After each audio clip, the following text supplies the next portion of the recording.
John Chapman एक marine core का पूर्व सैनिक है जो जंग के बाद के मानसिक सदमे से जूझ रहा है। वो अपने सामने 3 शॉट ग्लास रखता है। एक को खाली छोड़ देता है, दूसरे में गोली डालता है और तीसरे में तो फिर वो अपने उन साथी सैनिकों के नाम लेना शुरू करता है जो जंग में मारे गए थे, ये गिनते हुए कि आखिरी नाम किस ग्लास पर आकर रुकेगा। किस्मत 2 गोलियों वाले ग्लास पर आकर रुकती है और वो उसी में से विस्की पी लेता है। जितनी ज्यादा गोलियां, बचने के उतने ही कम चांस।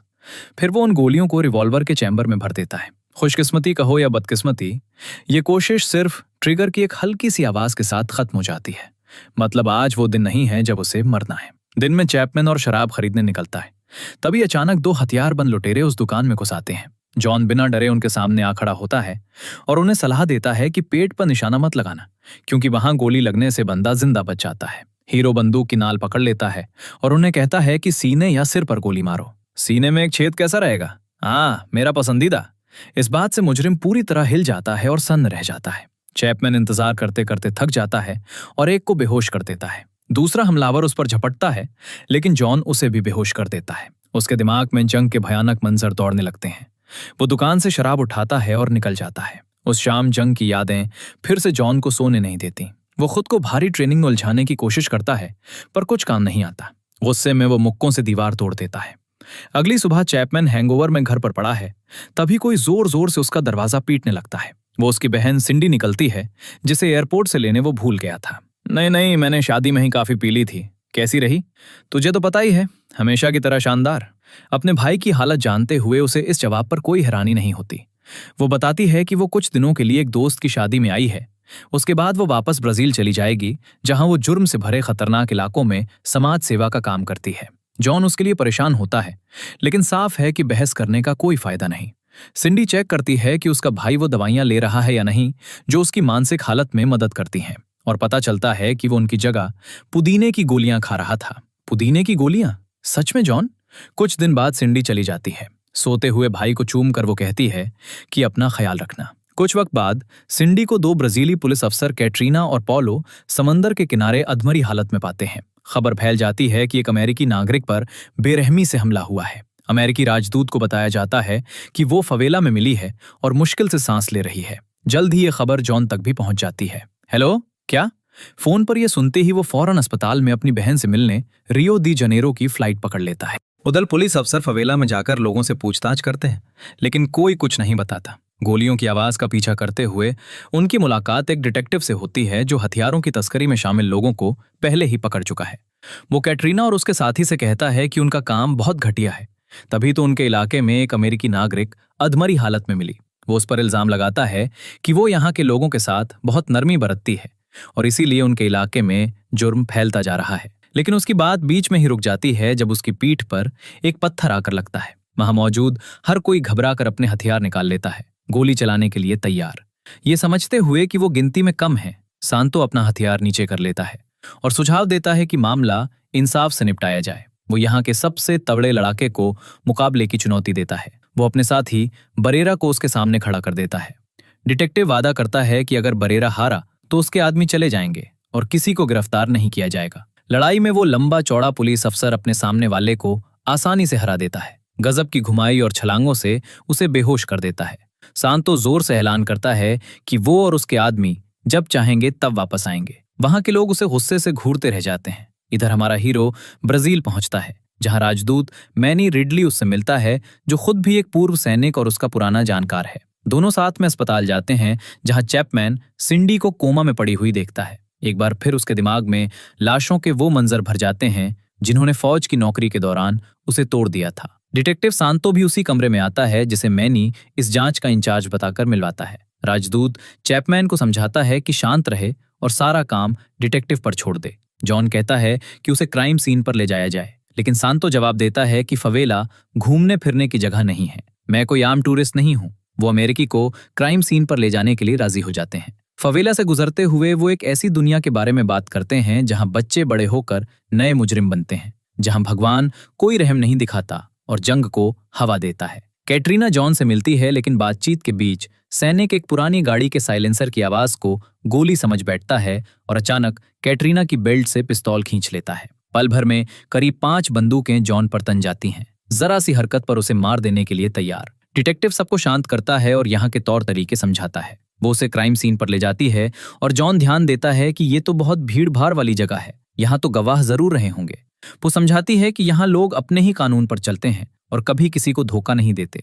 यहाँ के क्लिनिक और स्कूल के कर्मचारियों की तनख्वाह सालों से नशे के कारोबारी देते आ रहे हैं, जबकि सरकार ने इन इलाकों को उनके हाल पर छोड़ दिया है। इसीलिए यहाँ के लोग मुजरिमों को बचाते हैं। कैटरीना के लिए ये बहुत बड़ी मुसीबत है, क्योंकि पुलिस की एक भी लापरवाही से लोगों की जान जा सकती है और कोई बड़ा हादसा हो सकता है। अस्पताल में मिलने के वक्त सिंडी को अचानक दौरा पड़ता है और चैपमैन नर्स को बुलाकर उसकी हालत चेक करवाता है। ये कब से ऐसी है? उसकी हालत तेजी से बिगड़ती जाती है। पता चलता है कि किसी ने उसे दोबारा मारने की कोशिश की थी। थोड़ी देर पहले डॉक्टर के भेस में एक एशियाई दिखने वाली औरत ने लाइफ सपोर्ट मशीनों से छेड़छाड़ की थी। जॉन उसे पहचान लेता है। वो वही थी जो उसे कमरे में घुसते वक्त दिखी थी। सब ठीक है? हाँ, इसकी दवाई का वक्त हो गया है। पुलिस अफसरों को सिंडी के कमरे में तैनात करवाने के बाद जॉन फवेला में कूका नाम के एक नौजवान को ढूंढ निकालता है, जो किनारे पर बेमतलब घूम रहा था। शायद उसे कुछ पता हो। जॉन उसके गले में एक हार देखता है जो सिंडी का था और जवाब मांगता है। कूका और उसके दोस्त उस पर हमला कर देते हैं, लेकिन एक तजुर्बेकार मरीन के सामने वो कुछ भी नहीं है।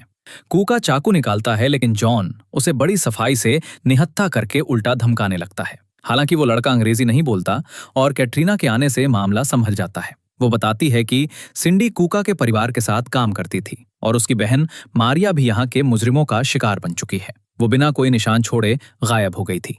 वो हार दोस्ती का तोहफा था। कूका चैपमैन को सिंडी की डायरी थमाता है, लेकिन जॉन देखता है कि उसमें से कई पन्ने फाड़ दिए गए हैं। जॉन जब उस पुलिस अफसर के साथ निकलता है तो वही एशियाई औरत उन्हें देखती है और एक फोन कॉल करती है। उस शाम हम एक ऐसी सड़क देखते हैं जहां वेश्याएं खड़ी हैं और गाड़ी में बैठा डिटेक्टिव अपने साथी के साथ उन पर नजर रखे हुए है। तभी एक लाल स्पोर्ट्स कार उन औरतों के पास आकर रुकती है। कितने?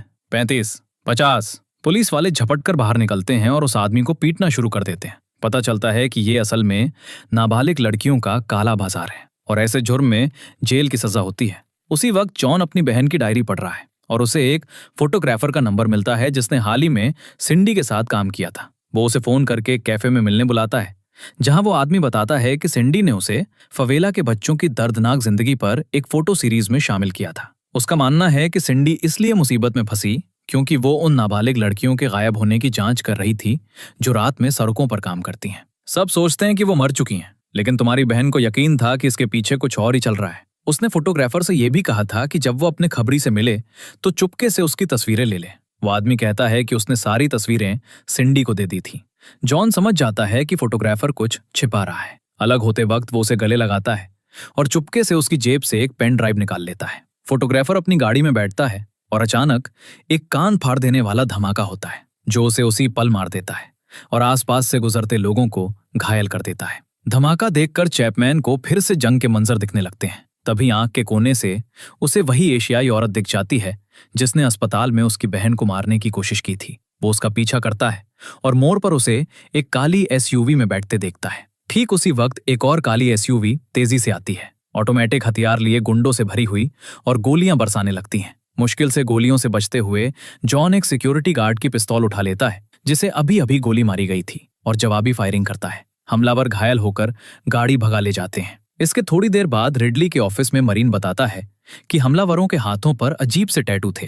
हो सकता है वो जापानी समुदाय के हों, क्योंकि वो शक वाली औरत भी एशियाई दिखती थी। पेन ड्राइव में उन्हें सिंडी की एक आदमी के साथ तस्वीरें भी मिलती हैं जो क्रोनोस नाम के एक नाइट क्लब के पास खींची गई थी। मैनी चैपमैन को वहां ले जाता है। तस्वीरों वाला आदमी एक डीजे निकलता है और जॉन उसका पीछा करते हुए बाथरूम में पहुंच जाता है। पहले वो गार्ड को बेहोश करता है, फिर खुद डीजे को। वो कागजात से भरा एक ब्रीफकेस उठा लेता है और उस तस्कर से एक ऐसे ग्राहक का पता उगलवा लेता है जो इस हमले से जुड़ा हो सकता है। पता मिलने के बाद अगले दिन चैपमैन रिडली के साथ उस नए ठिकाने पर पहुंचता है। वो जगह एक आलीशान विला निकलती है जहां अमीर आदमी खूबसूरत औरतों के साथ वक्त बिताते हैं। उधर हम सांतो को एक पुलिस मीटिंग में देखते हैं जहां वो अपने अफसरों को मुजरिमों के बारे में हिदायतें दे रहा है। वो कहता है कि अब वक्त आ गया है कि इन्हें बिना किसी रहम या पछतावे के शिकार किया जाए और सबको जमीन में गाड़ दिया जाए। वो फवेला में नशे के कारोबारियों के खिलाफ छापे की तैयारी करते हैं। सांतो हमला शुरू करने से पहले दुआ मांगता है। बहुत सारे मुजरिमों को बिना सोचे समझे गोली मार दी जाती है। जॉन उस हवेली में घुसता है और वहां बहुत सारी अधनंगी औरतों को देखता है। उसके आने की खबर फौरन उस एशियाई औरत तक पहुंच जाती है जो ऊपर बैठी पैसे गिन रही है। वो कहती है कि इस मुसीबत को वो खुद संभाल लेगी और अपने बॉस हिरामोतो को बताने की कोई जरूरत नहीं है। तभी एक गार्ड चैपमैन को बालकनी पर बुलाता है, जहां जॉन देखता है कि एक वैन आकर रुकी है जिसमें छोटी लड़कियां भरी हैं। उनमें कूका की गुमशुदा बहन मारिया भी है। उसी पल उस पर पीछे से हमला होता है, लेकिन वो अपनी गर्दन से फंदा फेंक कर गार्ड को बेहोश कर देता है। जॉन उस कमरे को ढूंढ निकालता है जहां उन अगवा बच्चों को लाया जा रहा है और छिप जाता है, क्योंकि काले सूट पहने याकूजा गुंडों की भीड़ वहां पहुंच रही है। उधर फवेला में पुलिस का छापा जारी है। सांतो के एक आदमी को भी काले सूट में कुछ याकूजा दिखते हैं जो बच्चों को गाड़ी में भर रहे हैं, और वो उन्हें रोक लेता है। डिटेक्टिव अपने आदमी की तारीफ करता है और फिर अचानक याकूजा को जाने देता है। ये भ्रष्ट डिटेक्टिव अपने मालिकों को खबर कर देता है। एशियाई औरत कहती है कि अब उन्हें अपने सारे निशान मिटाने होंगे। वो अमेरिकी लड़की जिससे वो बात कर सकती थी, वो सब मर चुके हैं। औरत जवाब देती है कि डिटेक्टिव को उसका पैसा बाद में बंदरगाह पर मिलेगा। फिर वो अपने बॉस हिरामोतो को फोन करके बताती है कि वो अमेरिकी उनके धंधे में टांग अड़ा रहा है और उसे खत्म करना होगा। ये काम सांतो संभालेगा। हिरामोतो की महफिल में क्लब वाला आदमी लीमा भी मौजूद है। चूंकि उसकी वजह से कागजात चैपमैन के हाथ लग गए थे, इसलिए समुराई तलवार के एक ही वार से उसका काम तमाम कर दिया जाता है। छोटी लड़कियां ये सब डर के मारे देखती रह जाती हैं। चैपमैन हवेली में आगे बढ़ता रहता है, लेकिन हिरामोतो के आदमी उसे देख लेते हैं। ब्रीफ केस और अपने मुक्कों से वो एक साथ 5 हमलावरों को पीट देता है, लेकिन तभी सांतो और बरेरा आ जाते हैं। चैपमैन पर हथियार तान कर उसे रुकने और कागजात वाला ब्रीफकेस देने को कहते हैं। गोलियों की खबर सुनकर कैटरीना और उसका साथी भी वहां पहुंच जाते हैं। उनके आने से सांतो का प्लान धरा रह जाता है। चैपमैन पुलिस को उस कमरे में ले जाता है जहां लड़कियों को रखा गया था, लेकिन अब वो खाली है।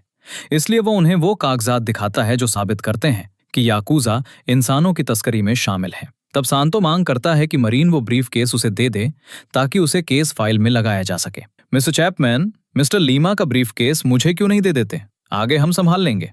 जॉन ब्रीफकेस थमा देता है और जाने लगता है, लेकिन अचानक उसे एहसास होता है कि उसने बातचीत में लीमा का नाम कभी लिया ही नहीं था।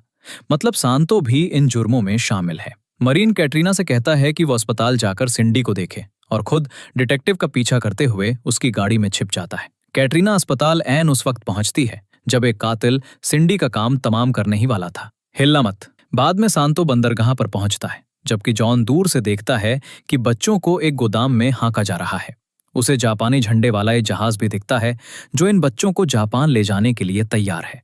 वो रिडली को फोन करके ये भयानक खबर देता है। उसका दोस्त मरीन के प्लान से खुश नहीं है, क्योंकि जॉन मदद आने का इंतजार करने को तैयार नहीं। अपने पूरे लड़ाई के तजुर्बे का इस्तेमाल करते हुए चैपमैन बिना आवाज किए आगे बढ़ता है।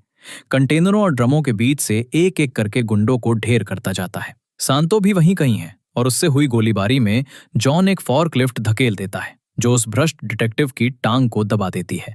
सांतो मरने ही वाला था कि बरेरा उसे बचा लेता है। चैपमैन को निहत्था करके उससे कपोएरा में भिड़ जाता है। जॉन उसके हवाई करतबों का जवाब सीधे और मजबूत वारों से देता है। सांतो खुद को फॉर्कलिफ्ट के नीचे से छुड़ाकर बरेरा की मदद करने की कोशिश करता है, लेकिन वो अपने साथी से कहीं कमजोर निकलता है। फिर हिरामोतो भी लड़ाई में कूद पड़ता है और अपनी तलवार से जॉन की बांह चीर देता है। चैपमैन उसके वार से बचता है, लेकिन जल्दी ही वो तीनों दुश्मनों से घिर जाता है। सांतो मरीन को चाकू घोंपने की कोशिश करता है, लेकिन वो चाकू जाकर बरेरा की टांग में धंस जाता है। फिर सांतो को बेहोश कर दिया जाता है। आखिरी बार में जॉन बरेरा के गले से क्रॉस खींचता है और उसे उसी के दिल में उतार देता है। अब सिर्फ याकूजा बॉस बचा है। इस मुकाबले के लिए चैपमैन लोहे के 2 पाइप उठा लेता है, तलवार को फंसाकर और उसका रुख मोड़कर वो उसे दुश्मन के ही गले की तरफ धकेलता है। लेकिन हिरामोतो मूठ के अंदर छिपा एक ब्लेड निकालकर जॉन के पेट में घोंप देता है। तूने अपनी बहन से बेहतर लड़ाई लड़ी, लेकिन जॉन को इससे ज्यादा भड़काना नहीं चाहिए था। अपनी पूरी ताकत जुटाकर वो याकूजा के सिर पर ताबड़तोड़ वार करता है और उसका काम तमाम कर देता है। लहूलुहान सांतो जॉन को अपने लॉकर की चाबी देता है, जिसमें इन जुर्मों में शामिल हर इंसान की लिस्ट है। पुलिस वाले, जज, यहां तक कि सरकारी अफसर भी। कैटरीना, वो इसे ठीक नहीं कर पाएगी। डिटेक्टिव मानता है कि उसके परिवार में वो अकेला है जो 45 साल से ज्यादा जिया। मरते मरते वो कहता है कि उसने बहुत कुछ किया है, लेकिन सिंडी को उसने हाथ नहीं लगाया। उसी पल वो गुस्साया जापानी बॉस आखिरी बार हमला करता है और जॉन उसे कई गोलियां मार देता है। जाते हुए चैपमैन पिस्तौल सांतो के हाथ में थमा देता है ताकि उसे और तकलीफ ना सहनी पड़े। रिडली और पुलिस बंदरगाह पर पहुंच जाते हैं और चैपमैन उन बच्चों को कैद से आजाद करवाता है। रही बात सिंडी की, तो अब उसकी जान को खतरा नहीं है, लेकिन उसकी सेहत को बहुत नुकसान पहुंच चुका है। मुझे लगा था कि जब गुनहगार पकड़े जाएंगे तो मुझे बेहतर लगेगा, लेकिन जब मैंने सिंडी को देखा, बस करो, तुम ऐसा नहीं सोच सकते, तुम खुद को बर्बाद कर लोगे। रिडली उसके इलाज का खर्चा उठाने का ऑफर देता है, इस शर्त पर कि चैपमैन खुफिया एजेंसी के लिए अंडरकवर एजेंट बन जाए। मैं कब से शुरू करूं? मैनी को इस जवाब पर कभी कोई शक था ही नहीं।